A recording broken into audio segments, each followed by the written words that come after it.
Hey folks, I got a 48 volt battery here that I've taken the cover off, and it's a new battery. It's only been used just a little tiny bit, maybe once I think. Just discharge it some, then charge. I'll charge it, discharge a little bit, and then charge it, and then discharge just a smidge. They're sitting at 4.15 volts, every one of them, in some hundreds. BMS, you can see, is only a 20 ampere, which is not sufficient for my needs. What I want to do is I want to split this into, make a 24 volt pack. There's 13 individual rows here that are in parallel, right? So 13 of them, but you need 7 to make a 24 volt pack. So you need 2, 4, 6, 7. So you only have 6 remaining, and that's okay. I'll add some, I'll probably break another one of these packs apart like this, and so I can make some other batteries, 72. I might make a 96, I'm not sure, or an 84 or something. Anyway, the whole task today is, these look fairly good. I was inspecting the welds and everything, and some are not quite up to spec, in my opinion. Look at that one there, right next to it. Pretty light duty, and there's several of them kind of like that. What I'm gonna do first, I'm gonna go through this pack. I'm gonna I have a little welder gizmo. I have one of these guys that goes for my 12 volt battery. That dog laying right in here like that old flea bag. Anyway, this thing works, but it doesn't do a great job of welding. You just hook it up to a 12 volt battery and you can set the settings on it. And anyway, what I have here is this guy. I've taken this guy out of the package and I charged it already. There's nothing metal on it. Lay on that battery and the thing's rolling. Anyway, it's got nice heavy duty. Looks like 10, probably 8 or 6 maybe, 6 gauge. Anyway, nice connector probes there to do your welding. It's got a little charge gizmo that I charged it up with. It's got a little sample bit of strips that I tested it right there in that little spot there. I just folded it over and zap, and yeah, it did a nice job. It went right through it. So yeah, it looks like it does that material well, which is probably 0.1. I'm not sure what this was. I didn't measure it. But obviously, if you get thicker, 0.2 or something thickness, it gets harder to weld. Anyway, I'm going to go back. I'm going to re-weld a few of these guys here and see how this baby works.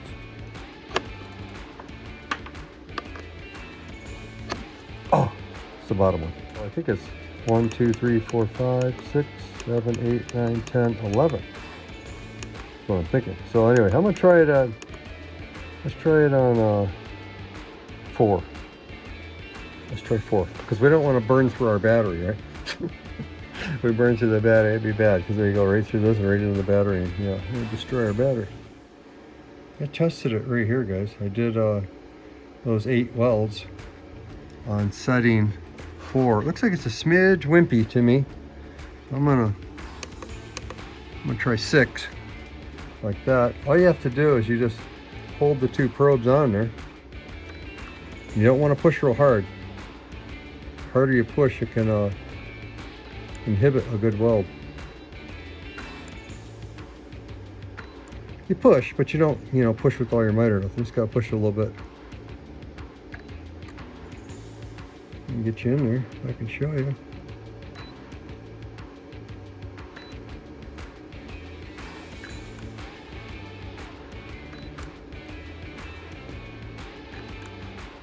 That's pretty good on setting 6, I think. Don't look too bad.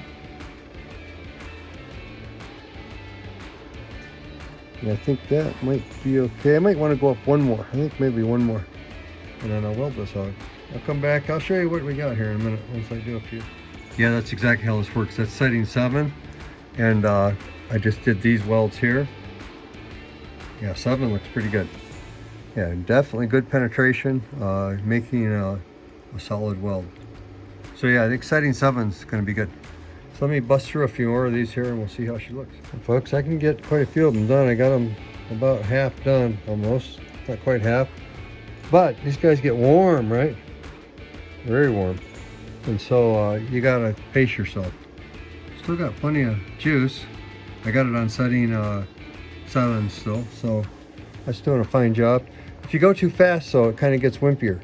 You can see some of them are a little bit not as strong as the other ones. And that's because I was going so fast. Anyway, I got plenty of them on there. You can see like some of them here, like right here, look at this thing here. It's kind of a late weld, but see how it moves, right? It's not even barely touching that battery. So you got to push hard enough with your probe to at least push it down, you know. I like to push it a little bit like there, like I'm doing. And then this side's down pretty well. Then I can hold that and zap the other one, you know. So yeah, it's it's a little bit of a science, and you can't go too fast. It's like I'm saying here. So yeah, let me zap a few more here.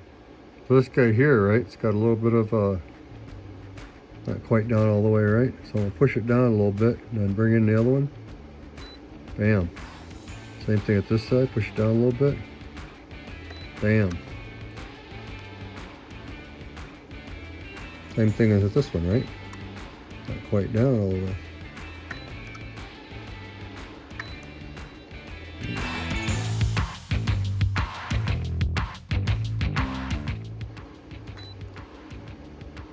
This thing does a nice job of welding. That's for sure. If you do it right. Like that. If you go so fast like that, though, it does get wimpier. You developing, I can feel the probes are getting warm right in my hand right now. So I know it's getting a little bit of power's not getting to the probe because it's being dissipated in heat. See if I go real fast, like that, it does a little bit of a worse job. Anyway, I gotta let it cool because it's warm. Yeah, also folks, because this is the full positive, right? These are all tied together and there's the positive lead. I got it tied just to one end. I'm gonna double up this guy here. I'm gonna unsolder that first and get rid of that stuff. Double up this guy here. And when I pull off the power, I'm gonna pull it from the middle, not from the end. So we get kind of equal draw from all the cells. Also folks, before I go any further, I'm gonna unplug this BMS because I'm gonna be removing some of these wires and I don't wanna cause a disturbance in the force. Yeah folks, there's a BMS leads. They didn't leave any extra room, I'll tell you what. Anyway, there's the BMS. I'm gonna leave those guys right on over there. This is the negative line going to the BMS. Pretty weeny sized wire.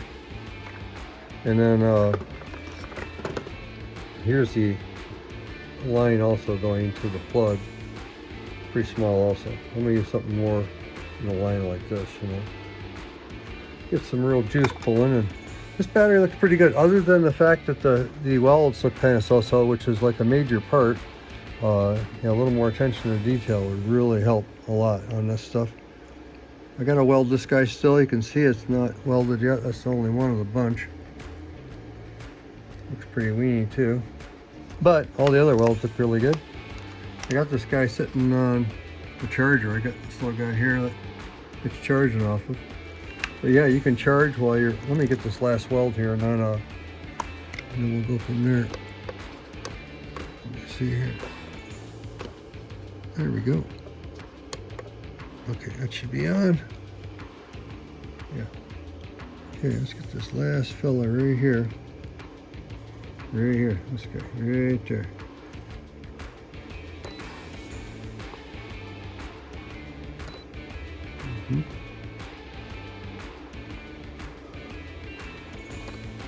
All right, that's pretty good. And folks, you can see I pried this one little guy off here. It didn't take much, so those welds are pretty darn wimpy, as you can see. So yeah, this is 1, 2, 3, 4, 5, 6, 7. So yeah, I need to separate it right here, and then I can have my 24 volt pack. So anyway, yeah, I was pretty impressed at how easy this was to pull off. Or maybe not impressed, unimpressed. Of course, it's got a pretty good grip on some of them for sure. Especially on those positives. That's pretty hard welds, it looks like. Anyway, I gotta pull it off, so I'm gonna pull that dude right on off there. Okay, folks, I've taken the time to tape that up a little bit because if you slip or something in that thing, there tears and a piece falls across, you know, between this guy and this guy, and it's gonna light it up, baby. So yeah, so I've done that, and then I got my non-conductive pliers that I use out for, you know, for refining and whatnot. And these things seem to pull off pretty easily. I hold that negative off there and see about this positive here now. Yeah, see how easy that comes off? Nothing to it hardly. So yeah, they're not on there good at all. So that's why I'm welding all of them. Yeah, coming off too easy. So yeah, that tells me these other three, I got these for a super cheap price. And so yeah, it looks like good cells, crappy weld job. So anyway, I'm happy to get them though, because I got them for a song. And yeah, I'm gonna fix those other three, because I got 4 total. You know, just weld them basically and add them to this to make a 72 or whatever kind of pack I want. But yeah, that's the problem, is the welds. Hey folks, I totally got it off the whole thing. I kind of flattened it back out, and I'm going to use this piece for this 7-cell battery. I'm going to weld all these guys down here. Like I've tacked it here, I tacked it here, and I tacked it here. So I got those 3 spots tacked, and yeah, I'm going to go right over it, and then I got the second piece I'm going to fold back over it and tack that down too, so it'll be double thickness. And of course it'll just be good, not bad. So yeah, double's good, right? 1 and 2 piece. I cut this and I got on the edges, and I basically just snipped them with some dikes. And then I had a little piece of metal here I stuck in the holes here and basically just busted the plastic. I did that on both sides, and I got her into 2 pieces. Yeah, I could have used a Dremel or something, but it's so close I didn't want to, you know, scar the batteries or whatever. So 7S 6P. There we go. Yeah, 7 in series, 6 in parallel. This guy here is 6 and 6. But I'm just going to cover up this one for now and work on this guy.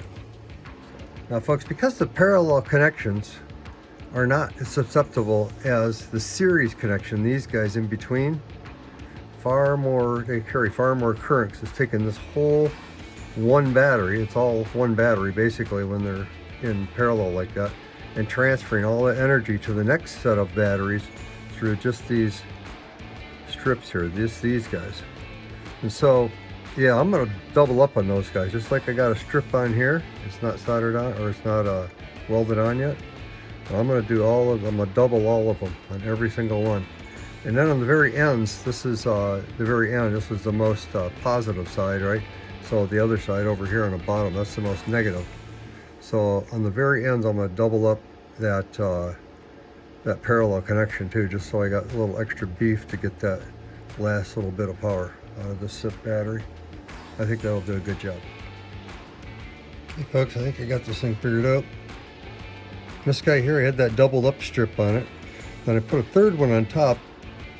It's got a little bit of material sticking up there that I can solder to. So I can solder a big old fat connector to that.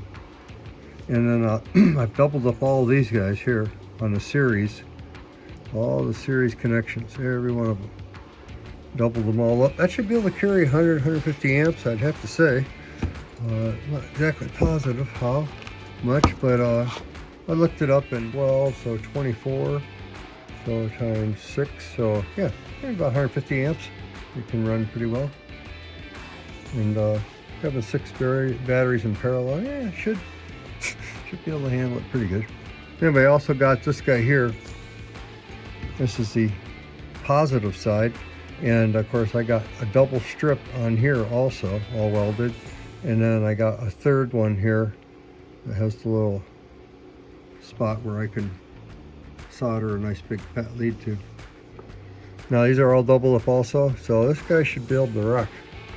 Should be a rocking battery here. My other one, yeah, I floored my e-bike and it goes right to zero. It goes, just like sucks the battery. It just can't handle the current is the problem. But this one should be able to handle it, I hope. I hope. Yeah, it's I soldered on these heavy leads in the plug directly to those pieces. There's no BMS on this. There's no this guy here, yeah, I burned out in about 5 minutes. Yeah, it didn't it can't handle the truth. Anyway, the truth is I need more current, and so I'm gonna go just like that. I'm just gonna charge it straight from here. I built another pack without a BMS on it. Ran for over 2 years. And when I always, start worrying because the cells are gonna drift or this and that, but I took it out and checked it, and they were almost perfectly matched still after 2 years. These guys here are already well matched. And the thing you have to think about, there's 6 cells in parallel. So they act as one battery. So if one cell's a little bit wimpy, we'll say just a tiny bit, there's 5 others that are gonna keep it relatively perfect, even though it's a smidge wimpy.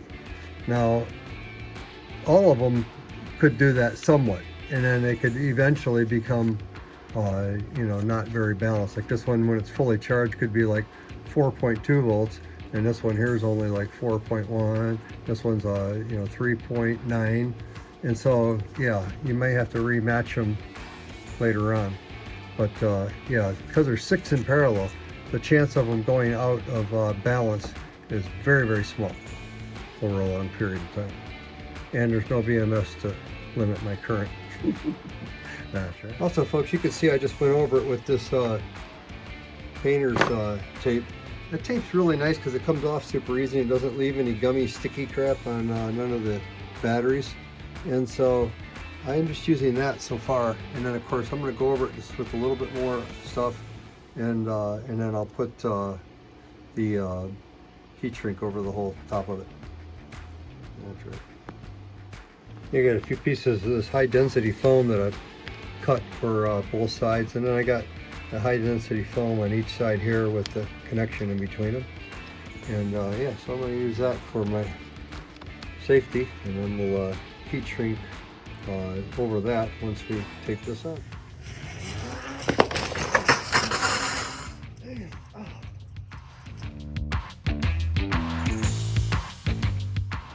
Ow!